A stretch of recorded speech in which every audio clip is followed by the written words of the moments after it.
Okay, I got my little brother here, Hi. my mom here, Hello. and I've got my visual representation, which is a PowerPoint, which I'll send you. Okay, I'm going to start my speech now.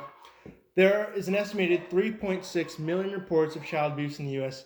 every year, and that's not including the ones that aren't recorded. Child abuse is a major problem in the U.S. and around the world. It has major effects on children into their adulthood and into their adult lives.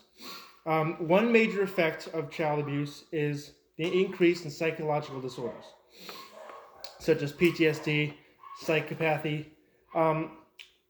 There's also an increase in criminal activity. When children are subjected to childhood abuse, it can carry on to their lives, and it can cause them to be more violent.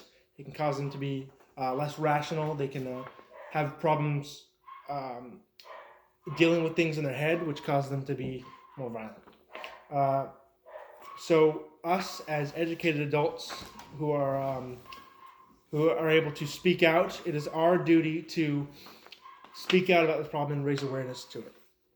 So, like I said, number one, my main topic is the problem with child abuse is the increase in psychological disorders. In Elizabeth Paolucci's study on the effects of child abuse in 1993, between 4 and 50% of children and adolescents have been subjected to childhood abuse, which means that there's over half of our children have been subjected to some sort of abuse. Maybe it's major, maybe it's minor. It could be physical, mental, or even sexual abuse, and that has carried on into their adult lives, affecting them greatly. A study was done by Elizabeth Paolucci that shows that sexualized behavior and PTSD are more common in sexually abused children than any other clinical group. Some other clinical groups can develop PTSD and other effects like that, but the children who were abused have grown to show a much higher rate of getting some sort of disorder such as PTSD. Some disorders can be learning difficulties, including focus issues, where they are unable to process things or process information, as well as other children, and they're unable to focus as well. They can have behavioral problems, which draws to the violence. They can act out. They are unable to process how emotions and how things work, as well as other children, so they can often behave differently. They can have trouble self-regulating, which is the ability to control themselves. They often can't control themselves. They have a hard time processing their emotions. They can also have emotional and psychological health issues like depression, PTSD, bipolar disorder. You name it. Anything can develop from them being abused. They can also get memory problems, which can have to do with them blocking out the trauma that they went through. They will try not to remember it, and in turn, they won't remember it. They don't want to. They can't process that trauma at such a young age, so they will block it out.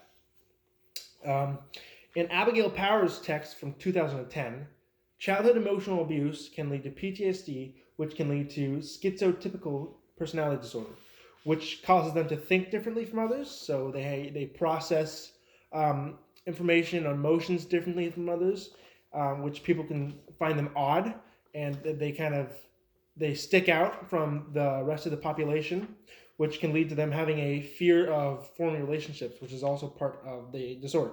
They have a fear of forming long relationships because they are considered odd compared to other people. This leads me to my next point, which is the increase in criminal activity. Many criminals have, not all, but there have been a connection between criminal activity and childhood abuse. They can lead to them to have to lash out and act criminally. Some of these criminals can be Charles Manson, Eileen Wuornos, and Richard Ramirez were all significantly abused as children, and this has translated into their adult lives, where they became serial killers, and the mental striation they went through childhood trauma has altered the way they think and has caused them to have problems with people, and they went on and killed people. According to Caitlin Alesser's paper from 2022, witnessing community violence in the past year was associated with 2.7 times higher likelihood of ever experiencing caregiver maltreatment. This means that children who were maltreated by their caregivers were 2.7 times higher to participate in criminal activity. She also states that 29% of youth in high violence areas in our neighborhoods reported physical abuse compared to the 13% in low violence areas. Now, there is still some violence in low violence areas, but there is much more, over a 10% difference in high violence areas with physical abuse. So the more violence there is, the more abuse, which then in turns those children to grow up violent. It won't make them, but there's an increase in violence, and that can lead to more violence in the community, which can lead to more trauma in the children. So it's kind of like a loop. She then states early stress heightens the vulnerability to later stress. So that can draw into the killers I talked about.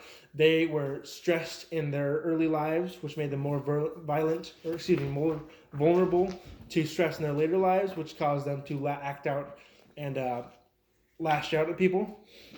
This can also happen to anyone. I mean, if they're childhood abuse, if they had childhood trauma, that stress can make them more vulnerable, and in turn, in their later lives, they will act differently with stress than people who were not abused as children.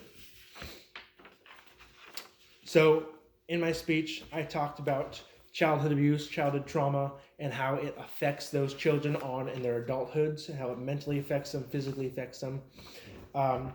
It can have detrimental effects on their mental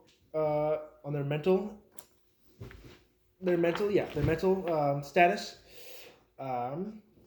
They can have a harder time processing, which leads them to psychological disorders. It can also lead them to criminal activity as they grow older. So, like I said, us as being educated adults, it is our job to spread awareness and reach out to help these children and help prevent childhood abuse and childhood trauma in the future. So, yeah, that is my speech. Thank you.